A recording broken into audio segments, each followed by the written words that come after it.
ہے، قرضے سے گھرا ہوا ہے، اس کا قرضہ ادا کرا دیجئے۔ وَآتِ ذَا الْقُرْبَىٰ حَقَّهُ وَالْمِسْكِينَ، اور مسکین کا حق ادا کیجئے۔ مسکین کو دینے کو کیوں دل چاہے گا؟ مسکین تو لوٹا کر کے کچھ نہیں دے گا۔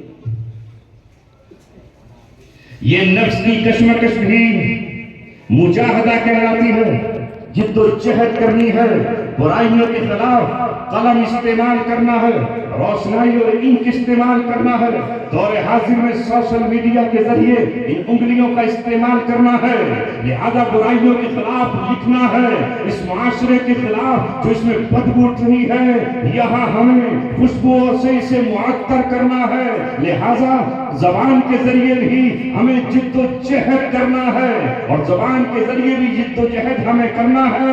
یہ بھی جہاد کہلائے گا، یہ بھی مجاہدہ ہے۔ ارے دور کیوں جاتے ہو؟ میں آج بہت بڑی بات آپ سے کہہ رہا ہوں۔ محمد عربی صلی اللہ علیہ وسلم جب میدان جنگ کی طرف نکل رہے ہیں تو ایک صحابی آئے اور کہا اللہ کے رسول اس راستے میں جانا چاہتا ہوں جہاں قدم قدم پر 7 لاکھ کا ثواب ہے، جہاں کی ایک رات دنیا و ما فیہا سے بہتر ہے، جہاں کی ایک شام ساری کائنات سے بہتر ہے۔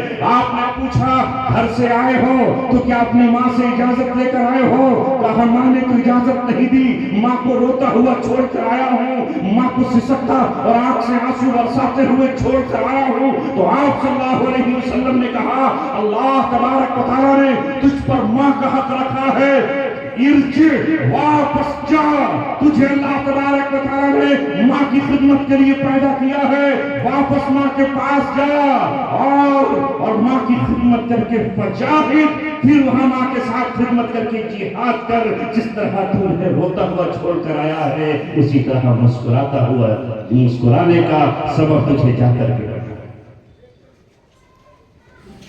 ماں کی خدمت کو وہ جہاد سمجھے۔ اللہ کے رسول نے کہا ہم جیسا کوئی ہوتا تو کہتا آجا بھائی آجا، کیوں؟ ایک آدمی اور بڑھ گیا اپنی فوج پر۔ ماں کے پاس جا، یہ ہے دین، سنو نہیں ہوگی معاشرے کی اصلاح جب تک نبی پاک صلی اللہ علیہ وسلم کی سیرت کو ہم اپنائیں گے نہیں، زندگی کے سانچے محمد صلی اللہ علیہ وسلم کے سانچوں میں نہیں ڈھالیں گے، جب تک آپ کے نقش قدم پر قدم نہیں رکھیں گے، جب تک آپ کی اتباع نہیں کریں گے، اور جب تک اپنی خواہشوں کی گردن پر شریعت کا پیر نہیں رکھیں گے۔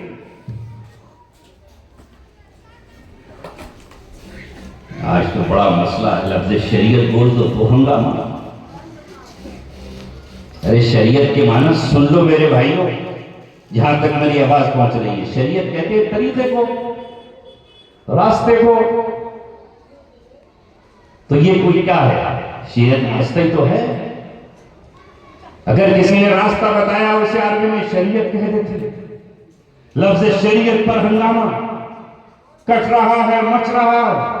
نبی پاک صلی اللہ علیہ وسلم کی شریعت نے جو آپ نے طریقہ بتایا ویسے کرنی، کہتے ہیں نبی پاک صلی اللہ علیہ وسلم کو خط لکھتے ہیں میں آپ کے پاس آنا چاہتا ہوں، آپ کے دیدار سے مشرف ہونا چاہتا ہوں، آپ کی صورت دیکھ کر کے آپ کا صحابی بننا چاہتا ہوں، آپ کے نظروں کو دیکھنے کے لیے دل بے قرار ہے، نظریں بیتاب ہیں، روح تڑپ رہی ہے، پورا وجود جوش سے بھرا ہوا ہے۔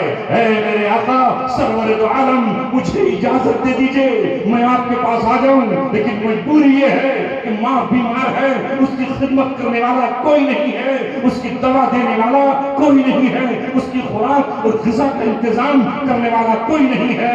نبی پاک صلی اللہ علیہ وسلم نے کہا اے اویس تجھے نہیں آنا ہے، جب تک تیری ماں اس حالت میں ہے ماں کی خدمت کر، مجھے دیکھے یا نہ دیکھے، صحابی بنے یا نہ بنے، اللہ تبارک و تعالیٰ نے ماں کا حق اتنا رکھا ہے کہ خود قرآن نے 3 مرتبہ یہ حکم دیا ہے کہ اپنی ماں کے ساتھ حسن سلوک کرنا ہے۔ نہیں، میں تجھے اجازت نہیں دوں گا کہ تو وہاں سے آئے اور یہ کہے کہ میں صحابی بن گیا، بن صحابی کے ویسے کرنے کا انتقال۔